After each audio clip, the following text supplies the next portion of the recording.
Hey guys, this is KSP with Tape, and today you join me for episode 16 of KSP Road to Exploration. And today we start with a rather important launch. Today we are taking something to our space station. You may remember last episode I brought up a vehicle that will allow me to shuttle people from Kerbal to Minmus or the moon.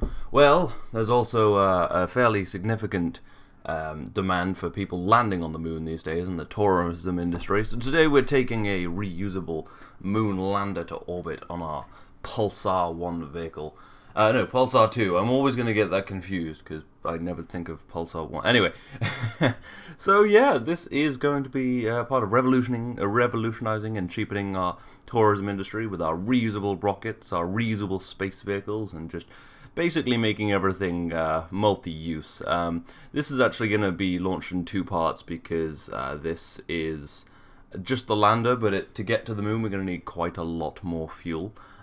So there will also be a fuel stage that will be left in orbit and things, all using one engine and such, because you don't need that much thrust to weight ratio in orbit, but landing you do need a little more. Anyway, let's just do the re-entry burn real quick with the first stage, and carry on to orbit.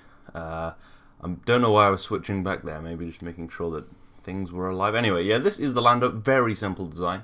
Landing on the moon is relatively easy. This comes with about 2,200 meters per second of delta V, more than enough to land on the moon and actually get back to Kerbal if it misses the transfer stage, but then it will be rather stuck. But still, yeah, it will take a pilot and one tourist. So yeah, I've got to really design a cheap way of getting fuel to the station, because it's, you know. Anyway, I'm just pulling the chutes. I'm trying to kind of make them open later so that I have more time on orbit to get to orbit, get my payload to orbit. I'm trying to just make this all as quick as possible because sometimes my my payloads slip over the apoapsis and stuff. Like, oh, this one hasn't. Oh well, that's good. Anyway, we've got the station kind of in our sights. We'll probably do our standard thing of taking one orbit to get there because it's just easier that way. So yeah. Looks like we're going to get an intersect around the other side of the planet and move in. It's also quite good to have a vehicle on the station that has just quite a lot of delta V, as you may see later. Anyway, I do ditch a lot of stages in orbit, and I never bring them back. I am going to start because, you know, I want to reuse the full rocket and get as much money back as possible, but it just occurs to me that there's probably quite a lot of debris in the sort of orbital space of the Hermes station. Anyway, I left this all sped up just so you can see the whole thing, and yeah, here we are, just coming in. I was a little worried I was going to hit the station for a while, because I was having a bit of trouble kind of orientating myself and slowing down. Don't really know why, but sometimes it happens. Yes, this is the third vehicle on the space station right now. There's an Ares up there for taking people to and from the station. In terms of orbit, there's the shuttle, and now the lander. Hopefully we'll expand this with maybe some more living space and fuel, because it's getting a little crowded. And talking of getting crowded, I need to take a few people home. Anyway, here I actually brought a scientist to orbit, just because. So I was just seeing if I could do anything with that, because I've been noticing, like, productivity things on normal capsules that aren't science labs, but apparently not. Anyway, I need to take a few people back to Kerbal because it's getting a little crowded. So I'm just transferring the excess life support. There wasn't a ton in that spacecraft because I didn't equip it for it. But at some point I will send one of these with a proper life support resupply and probably fuel and things. But yeah, well, the Ares can't take that much to orbit. But anyway, we're taking Valentina and Bill home. I think Bill's the engineer. He's been on the station for a while, and so is Valentina. We need some pilots back on Kerbal really right now because we've got quite a few in space. Jeb's around Minmus on the station. Should probably bring him back at some point as well. Anyway, I'm just going to deorbit, use pretty much all of my monopropellant, and head back. I do need to upgrade the amount of monopropellant on this spacecraft. It's really a bit lacking, actually. But yeah, anyway, so it's just a matter of re-entering the atmosphere, closing up our solar panels.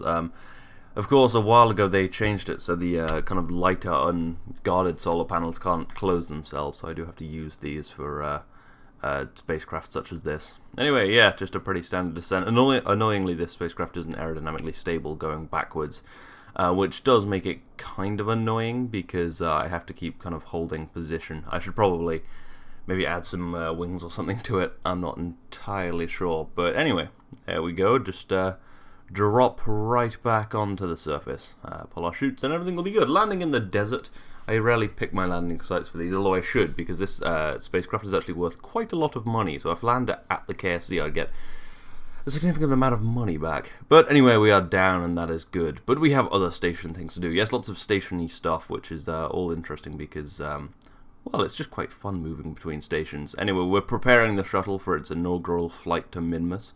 It will be piloted by, I think, Mitgen Kerman, one of the Kerbals we saved from space a while ago. Yeah, there we go. Just put him in there and undock. Make sure I get the right docking port or I'll leave my power generation behind, and that would be bad. Anyway, there's 3 tourists on the Ceres station.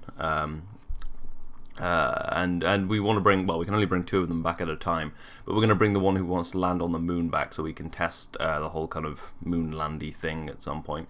Also, probably good for getting money, putting flags on the moon and stuff, and tourism. But yeah, I've got to fund, I've got to put a pilot, well, I've got to take a pilot on the spacecraft because, well, it needs to be piloted so that we can, you know, actually control the spacecraft, and also I could get some science on the way. Not that I have really any science packages on the moon lander, but you know, whatever. Anyway, here we go, heading out to our glorious second moon, to go to our glorious second station and fetch some Kerbals back. I will have to do a couple of these runs, as I said, to get all of the Kerbals back because there are 3 and only space for 2 passengers on this spacecraft. It has a ton of life support and quite a lot of Delta V, but I probably will need to aerobrake on the way back. I still have some temperature scans I need to do on Minmus, actually. I could do that next time I send the spacecraft. I know I don't do it this time, but next time I could do them when I send the spacecraft. I really need to put some fuel up on the Minmus station. I really need to upgrade my launch pad because I don't have a big enough launch pad for heavy lift vehicles, which is becoming a bit of an issue because, I mean, heavy lift vehicles are quite nice to have. Because my whole spacecraft on the ground, including the rocket, can only be 140 tons, which doesn't give me a ton of. I think I can lift 20 tons on a Pulsar, but on a Pulsar 2 or something. Well, I mean a little under that, but you know, it would be nice to have some proper heavy lift stuff, especially if we're building big stations or big transfer vehicles or something like that. Anyway, just got to plan my encounter with the station, just a bit of a prograde burn, and then I guess just tweaking a little bit, and that looks good. I'm just skipping ahead a few orbits, and there we go. Alright, so I'll carry that out, and all will be grand, and then we'll go and see the station.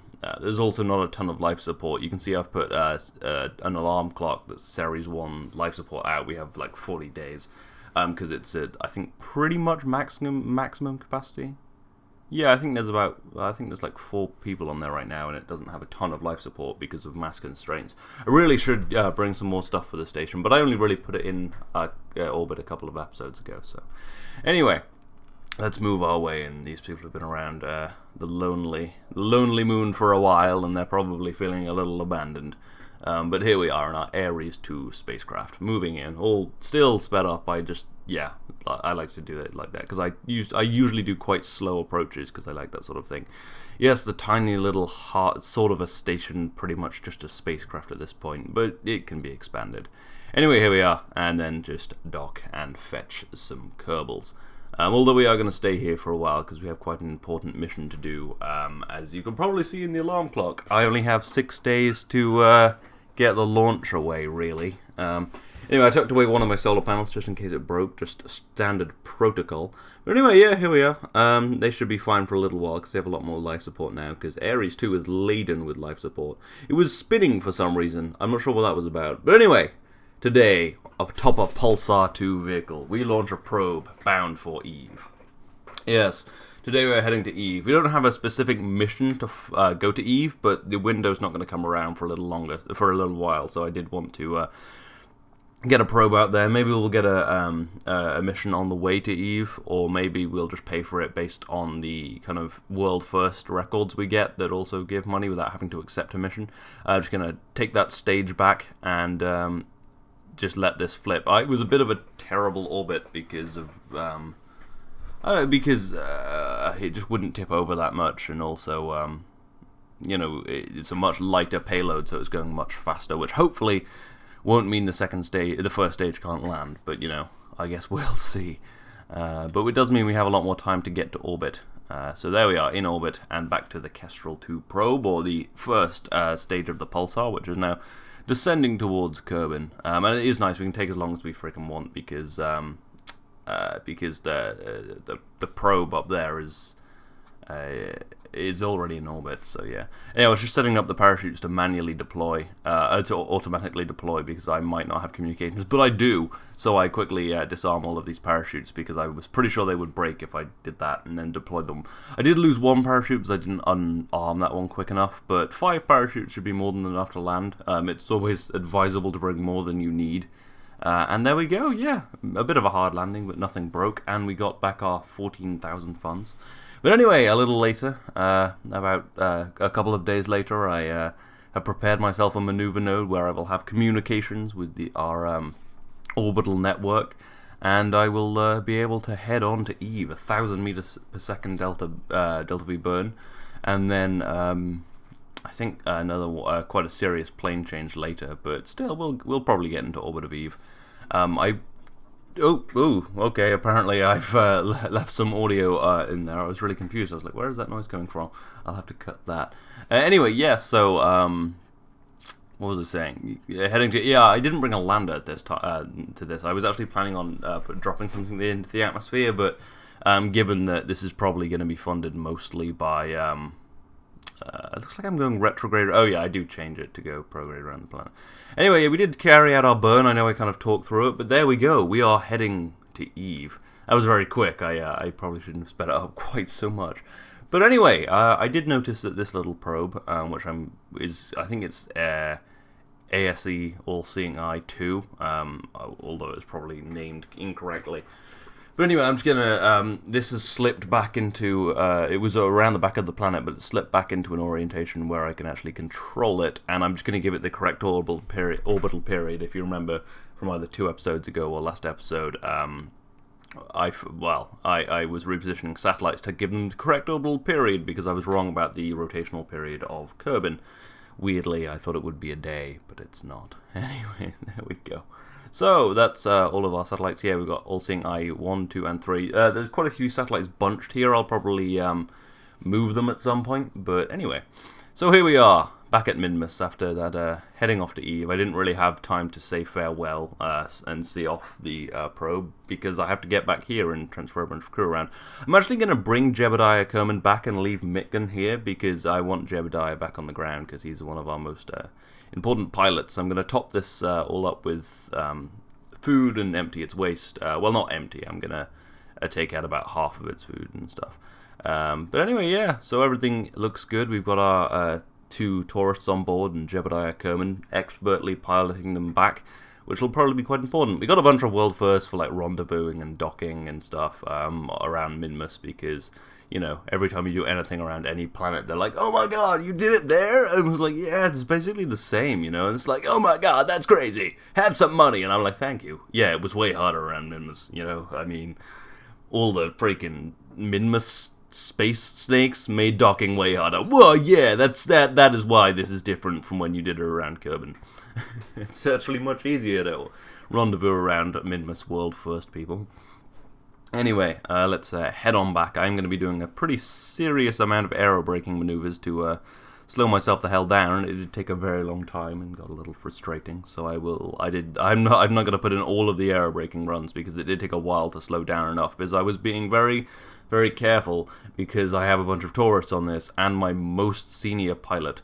Now, I'm going to do a bit of a slowdown maneuver, because I do have about 400 meters a second of delta V left in the tanks, although you don't really have delta V in the tanks. You have fuel, which you can use to change your velocity and therefore alter your delta V or something. Anyway, let's just head on down. I'm just trying to change my plane slightly so that I'm more in line with the station, because my descending node is actually quite low down.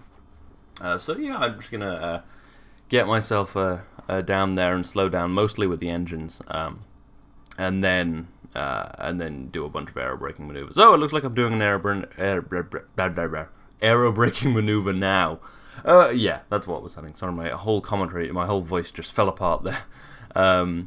But yeah, what I'm doing here is an aerobraking maneuver, realizing it's not actually that effective at this altitude, and then having to do a burn so that these people don't stay in orbit for too long. They want to get to the nice roomy station, not stay aboard this cramped capsule. So yeah, I'm just firing my engines kind of momentarily there to pull my apoapsis down so that my orbital period is kind of less than a day. I actually burn off quite a lot of fuel, pulling myself into a reasonable orbit. So yeah, now I'm just probably gonna pretty much aerobrake the rest of the way, and then have a hopefully a low speed encounter with the station. But I mean, I can't promise anything. Annoyingly, I do have to do a reasonably hefty plane change to get in line with the station, which is rather annoying, but kind of has to be done. So that I picked 1 degree as kind of enough, and left myself 80 meters per second for maneuvering.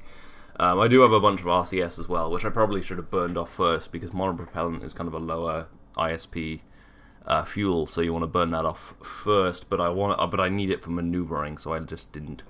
Yeah, so this is actually being relatively effective at bringing my apoapsis down, but it does does take a very, very long time. So yeah, totally didn't just on the fly edit out a bunch of aerobraking. This is pretty much the last aerobraking maneuver, I think. Basically, when I realize I'm bored of watching this, I stop and cut something out, because yeah. Anyway, yeah, there was a lot of aerobraking. I think this is pretty much my final one, or maybe there's like one more or something like that. But anyway, now I've just got to find an encounter with the space station, with the Great Space Station. You like the Great Space Coaster? I think I actually do one more aerobraking run, because it was well, it's quite a bit. I'm still going quite fast, and I need to use the atmosphere to burn off as much velocity as possible, really, because I do not have much fuel. But luckily there is a high delta V. There is the lander on the space station right now, which has a lot of delta V, so we should be fine if we need to rescue. But I'd like to get at least close to the station with my limited fuel and such, which may be relatively difficult, because I am going to have to do a relatively serious burn. Oh, I've run out of electric charge apparently, because I have to keep closing my solar panels for atmospheric re-entry, and having to hold it retrograde the whole time. But anyway, yeah, so I need to do a relatively serious burn to bring my periapsis up, and then I have to kind of catch up with the space station, or slow down. Well, basically get to the space station, get to the chopper.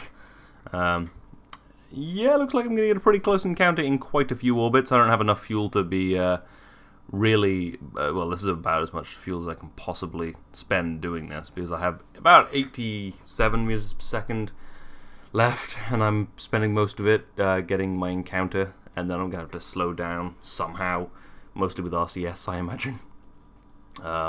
Yeah, 23 kilometers-ish, that's near enough. I do spend a while trying to get that better, but I just don't have the delta V, so I pretty much actually totally screw it up. It ends up being more like 50 kilometers, but I can't really improve that with the amount of fuel I have, so I'm going to hope that that's sort of wrong, because it's where your orbits intersect, not where you're closest. But anyway, yeah, so what do I do here? I'm sorry, I've sort of forgotten. Oh yeah, okay, I'm burning off a little oh yeah, I'm equalizing my orbital velocity with the station so that I'll eventually drift closer. You saw I just burned off the rest of my liquid fuel oxidizer, and am firing up the monopropellant engines till we get a close approach on the other side. That's always good to equalize your velocity.